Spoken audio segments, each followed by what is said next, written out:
Hey, good afternoon, everybody. Hope you guys had a wonderful Memorial Day weekend. Bill and gentlemen, it's good to see you guys again. How's everybody? Very good seeing you, Curt. Away Good. we go. Lots Good. going Yep. on. This is going to be heavy, guys. A heavy show, episode 29. And I said at the outset, we're going to stick to baseball and stay with baseball, and we're going to stay inside of baseball in this show too. But some idiocy has happened, and it has to be talked about. Especially in the day and age of social media canceling LGBTQ plus A, B, C, D, E, F, G stuff. The Dodgers. Let's walk you through this. The Dodgers. We're going to have a day. It's Pride Month, which began June 1st. They get a whole month, by the way. And the Dodgers were going to have a Pride Day. And on that Pride Day, they invited a group called the Sisters of Perpetual Indulgence. And we won't show video because it's gross. It's horrible to look at, and I don't know anyone who's entertained, especially no one below the age of 18, and people above the age of 18 probably aren't. Anyway, they decided they were going to do that and invite this group, Sisters of Perpetual Indulgence. Now, their entire show centers around mocking Catholicism, the Catholic faith, and you know, the Dodgers understand very little in the way of how things work as you go through this scenario. So anyway, they get invited. A local group of Catholics reached out to the Dodgers and said, "This is a very offensive group of people. They do nothing but mock the Catholic religion and all the things that the left perpetuates and says is hateful, and that this is what they do." And the Dodgers said, "Oh, you know what? We looked at it, and apparently somebody hadn't watched the video before. Then they did. They canceled the invitation." Well, as we all know, the vocal minority LGBTQ plus community came out and went nuts and went crazy, and the media jumped on the bandwagon with them. And I say the media as if I'm not included. I'm not included in this media. When I talk about media and me being part of the media, the show being part of the media, we're not part of that media. Part of the agenda-driving, lying, fake media that pushes an agenda or narrative that we've come to so know and love. So they canceled. The LGBTQ plus community went crazy, and the Dodgers decided that pissing off 1.3 billion Catholics was a much smarter move than the 62 people who belong to the Sisters of Perpetual Indulgence, none of who would have been at the Dodger game without the invite. Not only that, but the Dodgers decided, you know what? Not only are we going to invite them, we're going to give them a community award because they've done so much good in the community, of none of which I have any idea it is. Maybe they have. Anyway, now we have another corporation, another big business, acting as stupid as a petulant teenager would act, or a 7-year-old in the cereal aisle who is not going to get his Cocoa Puffs and refuses to get off the ground and stop squealing and screaming. So an unknown or an unexpected byproduct of this came out. Dodger pitcher Blake Treinen wrote a letter. Blake is a Catholic, and in the letter he stated he was very offended that the Dodgers were inviting this group. In this day and age, that takes some cojones because the media is going to crush you. The liberal media and the liberal sports writers, being who they are, is going to crush you. And they did. And then Clayton Kershaw came out and tweeted and basically said, "I don't agree with making fun of other people's religions," Kershaw said. "It has nothing to do with anything other than that. I just don't think that no matter what religion you are, you should make fun of somebody else's religion. So that's something that I definitely don't agree with." He was basically lightheartedly saying, you know, this group is offensive and I don't agree with their message, which is what conservatives generally do. And then we'll actually get to another gentleman in Toronto in a minute because Canada is all kinds of crazy.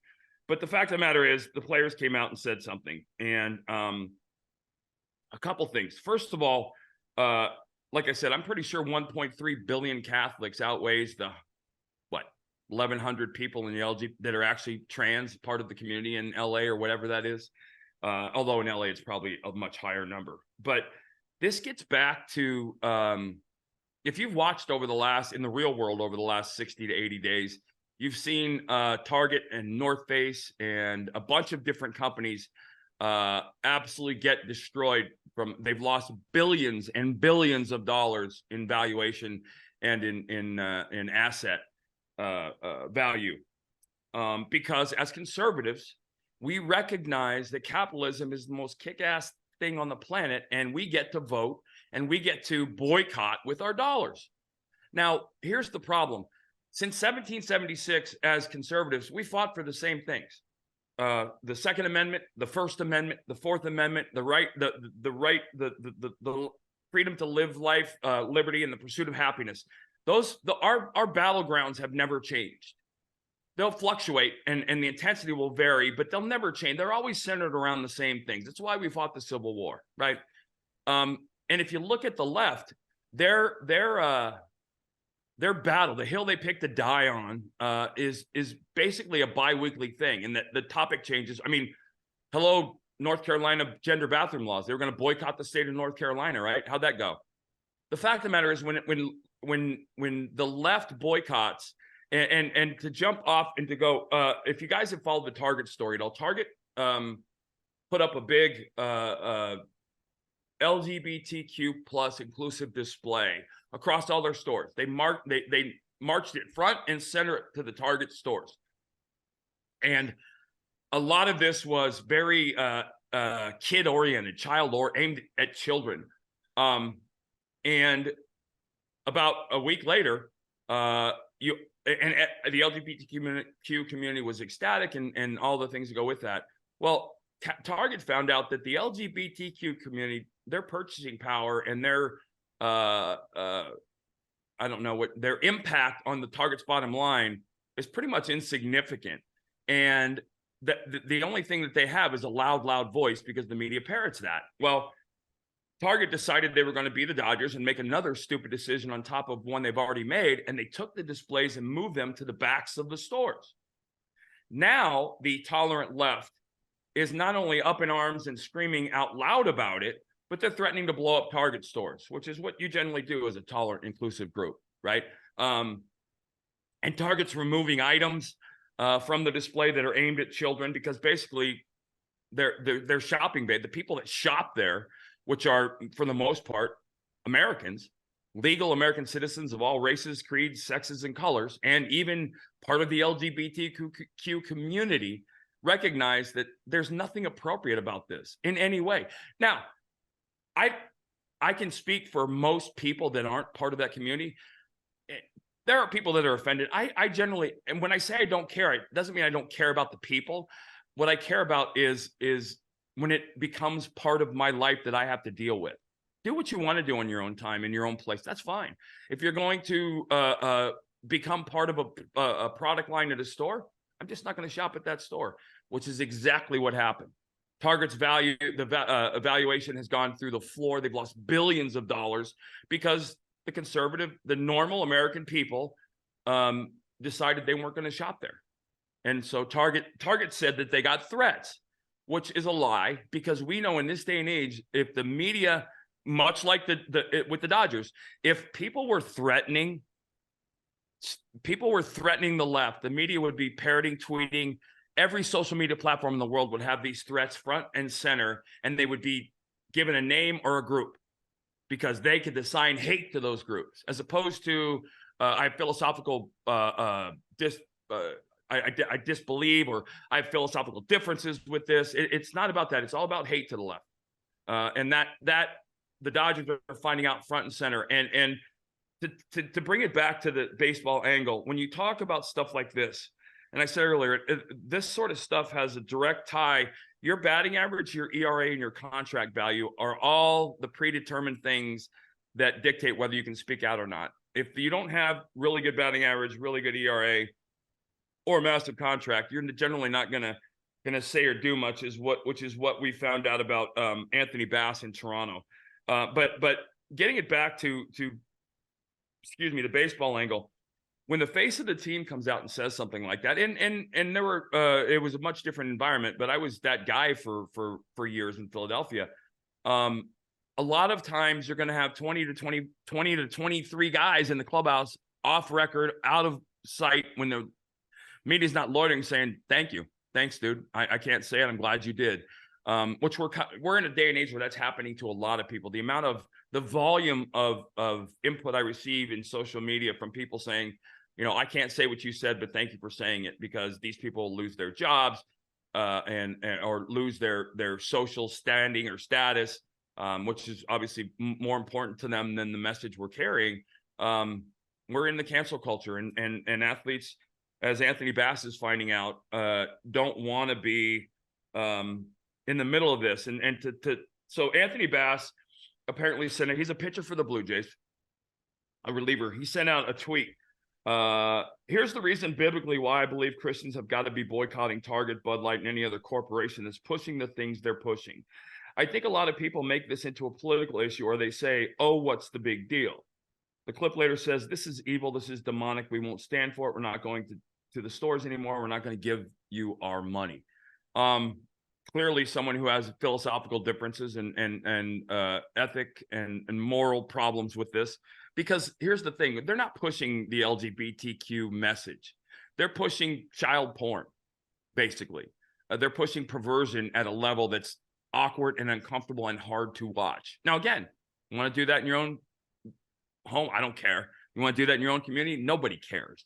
But I promise you that the Dodger game that has Pride Day, there will be no fans boycotting, no LGBTQ community members boycotting the game. There might be a couple extra people there just to go cheer the Dodgers on because California is California.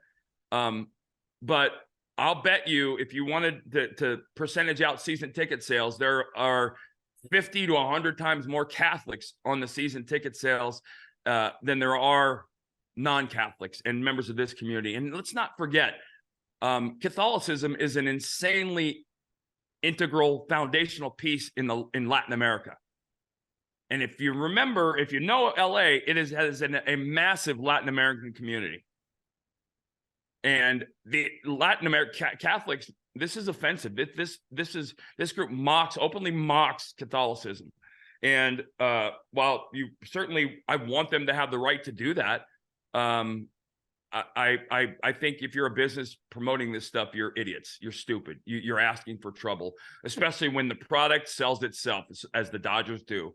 Getting involved in this stuff is going to do nothing beneficial for the Dodgers, and it'll probably hurt them financially. Hopefully, Catholic Dodger fans, and I believe they will make their presence felt and known. But moving north of the border, Anthony Bass made that tweet, and initially I thought, wow, this is a guy who's getting after the message a little bit. Well, the next day, unfortunately, I watched his incredibly cringeworthy apology. And, I guess in a way I understood why he did it, because he didn't want to be canceled. But Anthony Bass is the kind of guy who doesn't have the ERA, doesn't have the contract to speak up on these topics. And I know that sounds terrible, but that's the truth. Because if Mike Trout came out and said something on behalf of Catholics around the world, nothing would happen. Nothing. Fans, some LGBTQ fans might boo him, but the Angels wouldn't do anything or say anything. They might distance themselves from the comment or opinion, but they wouldn't Anthony Bass him. And by that, I mean, this was probably done under a significant amount of duress, because Anthony came out and said, after addressing my teammates, and his teammates didn't need to be addressed. They don't give a crap.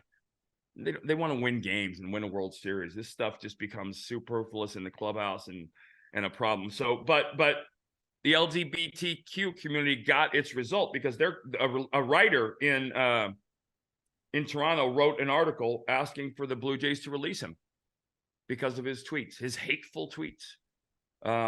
And he came in to pitch the ninth inning on Wednesday and threw an inning and was booed going to the mound by his home fans. So the 22 people in the stadium the stadium was quiet enough for them to be heard. And then, Canada is Canada, as liberal as it can be. Speaking of clubhouses, let's move south of the border and to the West Coast. I've been wondering, and Bill, I've talked about this a couple of times. Bob Melvin's one of my favorite people in baseball in my career. I thought he was one of the best coaches I've ever been around, certainly one of the best managers. I never played for him, but in many ways, he was the manager of that 2001 team.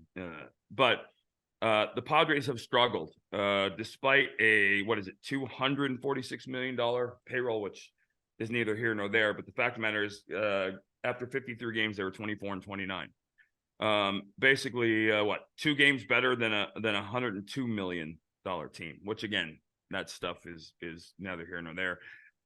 But San Diego Tribune's Kevin Ossie came out with a great piece detailing the many issues within the Padres system right now, and he revealed that the aura within the group is definitely down.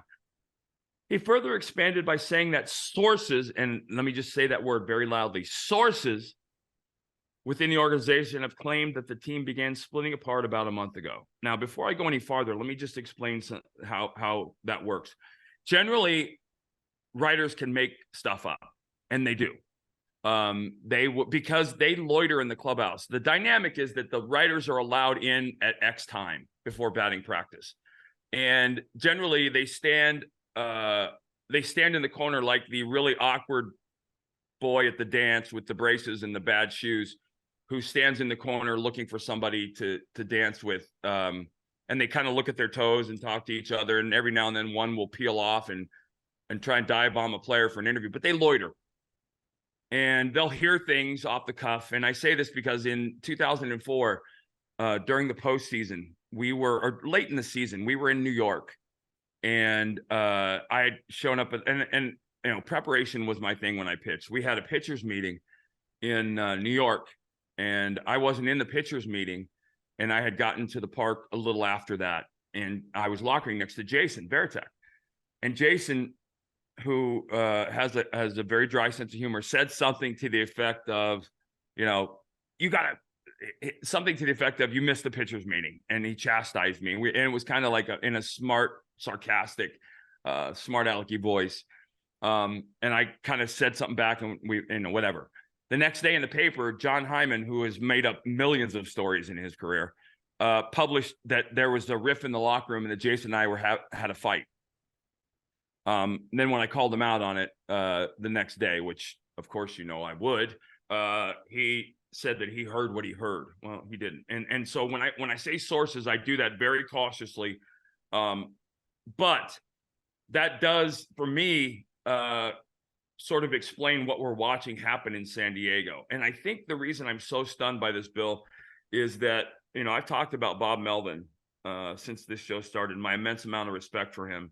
And that they're really trying to understand how they are and why they are where they are. And this is certainly potentially one answer. And I say that for this reason. In the new school and the new age of baseball, that veteran David Ross, Darren Dalton leadership type guy is worth his weight beyond gold, worth his weight in platinum. Because when you have young stars running a clubhouse, this is almost like a picture of Washington crossing the Delaware, sitting down in the boat.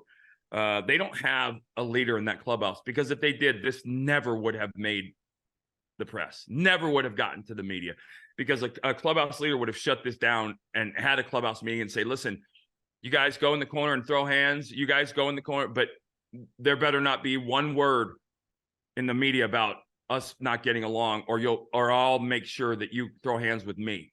They don't have that. You look at that collection of stars, Curt, and that's exactly what it is. Yep. But nobody's stepped up. No, nobody is leading this club behind the scenes. And a guy like Bob Melvin, who came up when he came up and had the teams he had, for the most part, always had a Mark Kotze in Oakland, or somebody, a Chavez, somebody in the clubhouse that I don't need to be in the clubhouse. The clubhouse can take care of itself, and if it can't, this guy will take care of it. That guy doesn't exist in San Diego, and that's a problem. That San Diego fans. So, by the way, their record is identical to the 2022 Phillies, 1 game worse than the 2021 Braves, 2 games better than the 2019 Nationals, and 1 game worse than the 2018 Dodgers after 53 games. All of those teams made the World Series. So it's not out of the realm of possibility. It's certainly within the scope of reason. But if that stuff doesn't fix itself, if somebody doesn't stand up and have a team meeting and say, guys, enough. At 7:05, we win and nothing else matters. They're not going to. Well, And that's I was looking at the standings today, Curt. They've scored the 7th lowest amount of runs in Major League Baseball with that lineup. But can't. part of that is always, here's the thing. When you build a ballpark like they did in San Diego, you're going to expect diminished offensive output.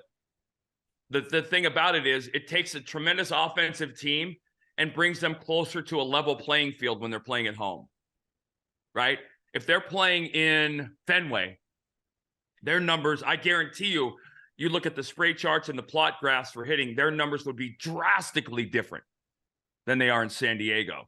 So what it does, San Diego's ballpark makes your pitching a little bit better than it otherwise might be.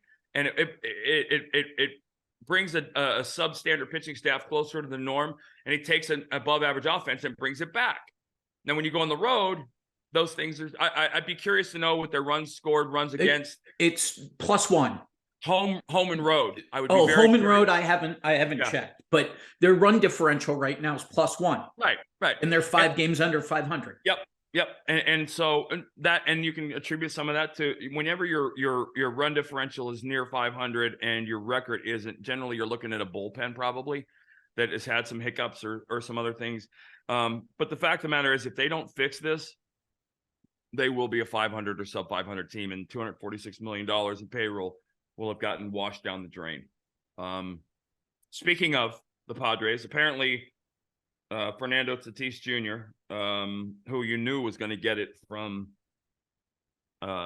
fans, Yankee fans, who, by the way, are, as a visiting player, the greatest fans on the planet, because they're smart and the things that they say. I heard things about my mother that I never knew in Yankee Stadium. I heard things about my family that I never knew, and things about myself. They're smart fans and they're funny as hell, man.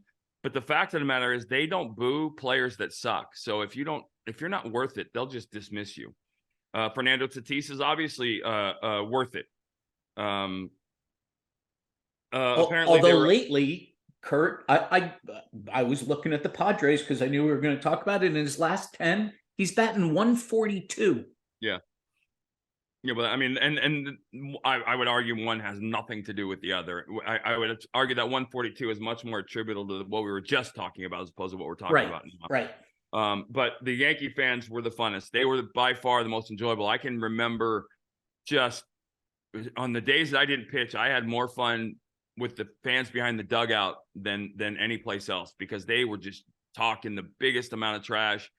And it became even more awesome after 2004, because when we would go to Yankee Stadium and we were visiting, I wasn't pitching, they'd be yelling at me and blah, blah, blah. And I'd go to the clubhouse. I'd make sure to bring my 2004 World Series ring, and I'd go put it on. And then I'd go out to the clubhouse and I'd do this and show it off. And the goal as a visiting player was to get all the fans around the guy you're after to start ragging him.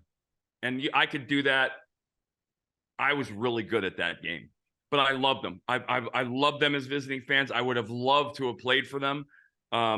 Philly fans in much the same way, but Philly fans have a little physical violence element to them. I mean, there's a reason that the Phillies put a jail and a courthouse, or a jail and a judge beneath the stadium when they were at the Vet, because that stuff happened.